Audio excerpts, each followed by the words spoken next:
வணக்கம் நேர்களே. இன்றைய நிகழ்ச்சியில் நாங்கள் எடுத்துக்கொண்ட விடயம், பலரும் கியூபாவுக்கு சுற்றுலா செல்வதற்கான ஆயத்தங்களில் ஈடுபட்டிருப்பார்கள். இருந்தாலும் தற்போதைய நிலையில் கியூபாவுக்கு செல்ல வேண்டாம் என்ற பயண எச்சரிக்கையை கனடா விடுத்திருக்கின்றது. கியூபா என்றுமில்லாத அளவுக்கு ஒரு சிக்கலில் மாட்டியிருப்பதாக பார்க்கப்படுகிறது. பல காலமாக கியூபா பல்வேறு பொருளாதார சுமைகளை ஒரு தாங்கிய நாடாக இருந்தாலும் கனடாவை பொறுத்தவரையில் சுற்றுலா செல்வதற்கு மிகுந்த ஒரு சிறந்த இடமாகவும் கூடுதலான சுற்றுலா பயணிகள் அங்கே செல்வதில் ஆர்வம் காட்டுபவர்களாகவும் இருக்கின்ற பொழுது கனடாவுக்கும் கியூபாவுக்கும் இடையிலான உறவு என்பது தொடர்ந்து நிலைத்து நிற்கக்கூடிய ஒன்றாக இருந்தது. இருந்த போதிலும் தற்பொழுது ஏற்பட்டிருக்கின்ற இந்த எரிபொருள் பற்றாக்குறை காரணமாக கியூபாவில் சுற்றுலாத்துறை என்பது பாரிய வீழ்ச்சி அடைவதோடு கனேடியர்களை பொறுத்தவரையில் இனி சுற்றுலாவை வேறு நாடுகளுக்கு மேற்கொள்வதானாலும் கட்டணங்கள் அதிகரிக்கக்கூடிய வாய்ப்பு இருப்பதாக தெரிவிக்கப்படுகிறது. இது பொருளாதார ரீதியில் மிகுந்த ஒரு பாதிப்பை கனேடியர்களுக்கு ஏற்படுத்தும் என்று எதிர்பார்க்கப்படுகிறது. இது குறித்த விவரங்களைத்தான் இன்றைய நிகழ்ச்சியில் பேச இருக்கின்றோம். சக ரியல்டர் முரளி மகா இப்பொழுது இணைந்திருக்கின்றார். அவரை சந்திப்போம். வணக்கம் முரளி. வணக்கம் ராம். சோசலிஸ்ட் கண்ட்ரி, அதாவது ஒரு முதலாளித்துவமற்ற ஒரு நாடு, அமெரிக்காவுக்கு அண்மையில் இருந்தவாறு அமெரிக்காவுக்கு சவாலாக இருந்தது மட்டுமன்றி கடந்த 60 ஆண்டுகளாக அமெரிக்காவுக்கு ஒரு அவமானத்தை ஏற்படுத்தியதாக கருதப்படுகிற கியூபாவில் இப்பொழுது ஒரு ஃபெயிலிங் ஸ்டேட்டாக வந்து கொண்டிருக்கிறது. அதைத்தான் கேபிட்டலிஸ்டிக் எக்கனாமிகள் அதை பிரகடனப்படுத்துகின்றன. அதாவது பிடல் காஸ்ட்ரோ இறப்புக்கு பிறகு அவருடைய தம்பியார் ஆண்ட பிறகு இப்ப இருக்கிற பிரசிடன்ட் அதை ஹேண்டில் பண்ண முடியாமல் பல்வேறு பொருளாதார சிக்கலுக்கு கியூபா தங்கி இருக்குது. ஆனால் கியூபாவுக்கு பயணம் செய்துட்டு வந்திருக்கிறவர்கள் அங்கே பிரச்சனை இல்லை என்று சொன்னால் கூட, ஆனால் ஒரு உட்கட்டுமானங்கள்ல சாலை வசதிகள், வாகன போக்குவரத்துகள் போன்ற பல்வேறு விடயங்கள் கியூபா தவறி ஒரு டீப்பான ஒரு பைனான்சியல் ஸ்ட்ரகிளுக்கு போய்விட்டது.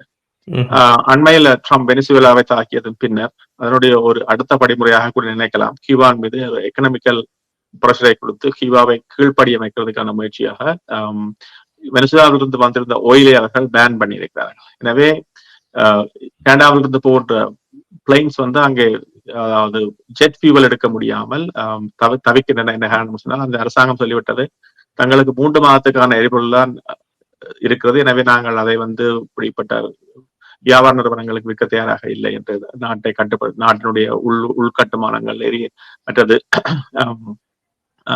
லைட் எலக்ட்ரிசிட்டி போன்ற விடயங்களை பாவிக்க இருப்பதனால், எனவே தங்களது தரமாட்டம்னு சொல்லிவிட்டார்கள். அதனால் அதன் விளைவாக இப்ப பார்த்தோம், அண்மையில் 3 எங்களுடைய பெரிய நிறுவனங்களும் பிளைட் நிறுவனங்களும் அங்கே சென்று எம்டியாக சென்று அங்கே பயணிகளை ஏற்றி கொண்டு இந்த கனடாவுக்கு வந்திருக்கிறார்கள். எனவே இப்படிப்பட்ட ஒரு பல சிக்கலுக்கு தள்ளி இருக்கிறது. இதனால் பல்வேறு பொருளாதார சிக்கல் கியூபாக்கு மட்டுமன்றி கனடாவுக்கும் ஏற்படுகிற வாய்ப்புகள் இருக்கின்றன. நிச்சயமாக கனடாவை பொறுத்தவரையில் இதில் சிந்திக்க வேண்டிய பல விடயங்கள் இருக்கின்றன. முன்னர் போன்ற நிலையில் கனடா இல்லாத சூழலில் பல முனைகளில் இருந்தும் வரக்கூடிய ஆபத்துக்கள் என்பது நிச்சயமாக கனேடிய பொருளாதாரத்திற்கு ஒரு பிரச்சனையை ஏற்படுத்தக்கூடிய வாய்ப்புகள் தான் இருக்கின்றன. கியூபா என்று எடுத்துக்கொண்டால் கியூபாவை மட்டும் நாங்கள் கரிசனையாக எடுத்துக்கொள்ளாமல் கனடாவுக்கு ஏற்படக்கூடிய பாதிப்புகள் குறித்தும் இதனால் சிந்திக்க வேண்டிய ஒரு நிலை ஏற்பட்டிருக்கின்றது. காரணம் என்னவென்றால், பல விமான நிறுவனங்கள் தங்களுடைய வருமானத்தை இழக்கப் போகின்றன. இதற்கு மாற்றீடாக பல புதிய இடங்களை அது அறிவித்தாலும் கூட கனேடியர்கள் எவ்வாறான ஆர்வத்தை அந்த சுற்றுலா பயணங்களில் செலவிடுவார்கள் என்ற ஒரு விடயம் இருக்கிறது. காரணம், தற்பொழுது ஒவ்வொரு கனேடியரும் பொருளாதார சுமையில் பல விடயங்களில் அக்கறை செலுத்துபவர்களாக இருக்கின்றார்கள். இருந்த பொழுதிலும் பலர் இந்த விடுமுறை காலத்தை குறைத்துக் கொள்வதை கூட அவதானிக்கக்கூடியதாக இருக்கின்றது. பணவீக்கம் தொடர்ந்து அதிகரிக்கின்ற பொழுது ஏற்படக்கூடிய செலவினங்களை சமாளிக்கக்கூடிய தயார்படுத்தல்களை கனேடியர்கள் மேற்கொள்ளுகின்றார்கள். இதனால் அவர்களுடைய கொள்வனவு வலிமை என்பது குறைந்து கொண்டு செல்வதை பார்க்கக்கூடியதாக இருக்கின்றது. இது நிச்சயமாக இவ்வாறு விமான போக்குவரத்து ஏனைய விடயங்களில் செலவு செய்யும் தொகையை குறைக்கின்ற பொழுது அதனால் கனேடிய பொருளாதாரத்துக்கு ஏற்படக்கூடிய பாதிப்புகள் பலவாக இருக்க போகின்றன. அதே நேரத்தில் முன்னர் நாங்கள் குறிப்பிட்டது போன்று ஏனைய இடங்களுக்கு செல்வதற்கான கட்டணங்கள் இப்பொழுதுவே அதிகரிக்க ஆரம்பித்திருக்கின்றன. அதை கண்கூடாக பார்க்கக்கூடியதாக இருக்கின்றது. இந்த வெக்கேஷன் பேக்கேஜஸ் இப்பொழுது அதிகரித்து வருவதை பார்க்கக்கூடியதாக இருக்கின்றது.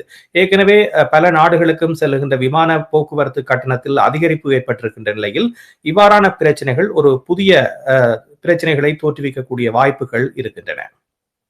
கியூபாவில் எல்லாருக்கும் தெரியும், ஒரு பேக்கேஜஸ் அந்த ஹோட்டல்ஸ் ஆக சிறந்த ஹோட்டல்ஸா இல்லாவிட்டாலும் அஃபோர்டபுள் பேக்கேஜஸை கியூபா வழங்குகிறது. அது மட்டுமின்றி அவருடைய உணவுகள் ஆர்கானிக்காக இருக்கின்றன. உலகத்தில் ஏற்பட்ட பொருளாதார காரணமாக அதிக அளவு உரங்கள் அங்கு பாவிக்கப்படுவதில்லை. எனவே உணவுகள் தரமானதாகவும் ஆர்கானிக்காகவும் இருக்கின்றன. அதை நம்பி கேண்டிடேட்கள் அங்கு செல்வார்கள்.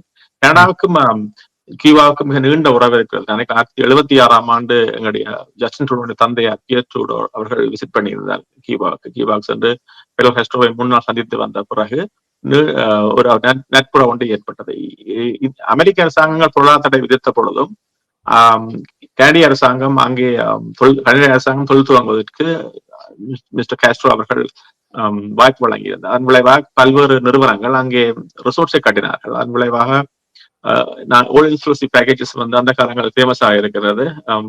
70, 80, 90களில் அதாவது அமெரிக்காவிலிருந்து களவாக கனடாவுக்கு கனடாவிலிருந்து அமெரிக்க பாஸ்போர்ட்டோடு கியூபா போய் சென்று வந்த ஆட்களும் இருக்கிறார்கள். அப்படிப்பட்ட ஒரு பல்வேறு அஃபோர்டபுள் பேக்கேஜஸோடு நல்ல நல்ல என்வாயன்மெண்ட், நிறைய பீச்சஸ், ஹோட்டல்ஸை கொடுத்த நிறுவன அமைப்புகள் கியூபாவில் இருந்தன. அது அஃபோர்டபுளாக இருந்தது எல்லாருக்கும். கனடாவில் இருக்கின்ற காலநிலைக்கு ஒரு பொருத்தமான ஒரு அயல் நாடாக பார்க்கப்படக்கூடிய ஒரு இடமாகவும் கியூபா இருந்தது. காரணம், ஒரு சில மணி நேர பயண தூரத்தில் அமைந்திருக்கின்ற ஒரு இடம் என்ற காரணத்தினால் அதனை பலரும் விரும்புகின்ற ஒரு இடமாக மாற்றியிருந்தார்கள். அது மட்டுமில்லாமல் நீங்கள் குறிப்பிட்டது போன்று அமெரிக்காவில் இருக்கின்ற பகைமை உணர்வு என்பது கனடியர்களை அரவணைக்கக்கூடிய ஒரு சக்தியாக கியூபாவை மாற்றி இருந்தது. ஏனென்றால் அங்கே போகின்ற பொழுது கனேடிய கொடி அவர்களுடைய கொடியோடு சேர்ந்து பறக்கின்ற ஒரு நட்புறவு பாலத்தை அந்த இடங்களில் பார்க்கக்கூடியதாக இருக்கின்றது. இது கனேடியர்களை ஒரு வரவேற்கின்ற விடயமாகவும் இருந்தது. இதன் காரணமாக சுற்றுலாத்துறை என்பது தொடர்ந்து விரிவடைந்து வந்த ஒரு நிலையில் இப்பொழுது கியூபாவில் இருக்கின்ற நிலைமையோடு ஒத்து போகின்ற நிலையில் கனடா இல்லாத நிலைக்கு சென்று கொண்டிருப்பதை தான் பார்க்கக்கூடியதாக இருக்கிறது. அதே இதற்கு பின்னால் சில சிரமம் இருக்கலாம். கனடியர்கள் இப்பொழுது புளோரிடாவுக்கோ அல்லது அரிசோனாவுக்கோ பயணிப்பதை தவிர்த்துக் கொடுக்கிறார்கள். அவருடைய 30% ஆஃப் த கனடியன்ஸ் வேறு நாடுகளை நோக்கி பயணிக்கிறார்கள். எனவே அஃபோர்டபுள் சாய்ஸஸாக கியூபா இல்லாமல் இருந்து விட்டால் அவர்கள் சில வேளைகளில் அமெரிக்காவுடைய புளோரிடா மாநிலங்களுக்கோ அல்லது அரிசோனாவுக்கோ பயணிக்கிறதுக்கான வாய்ப்பை உருவாகலாம் நினைக்கலாம். அவ்வாறே கியூபா மிக 3 மணித்தியாலங்கள் புளோரிடா கரையிலிருந்து பார்த்தால் கியூபா தெரியும்னு சொல்லுவார்கள். அந்த அளவுக்கு கனடாவிலிருந்து பார்க்கும்போது 3 மணித்தியால பயண தூரத்தில் இருந்த கியூபா இப்பொழுது பல்வேறு பொருளாதார சிக்கல்களை தங்கியிருக்கிறது. அது சில வேளையில் எங்களையும் சேர்த்து ட்ரம்ப் அவர்கள் பழிவாங்குகிறார் போன்றும் இருக்கலாம். டக்குன்னு பார்த்தால் மெக்சிகோவுக்கோ அல்லது டொமினிக்கன் ரிப்பப்ளிக்கோக்கான பேக்கேஜ் மிக அதிக அளவு, நீங்க குறிப்பிட்டது போல 2000, 1500 அளவுக்கு டக்குன்னு கூடிவிட்டது.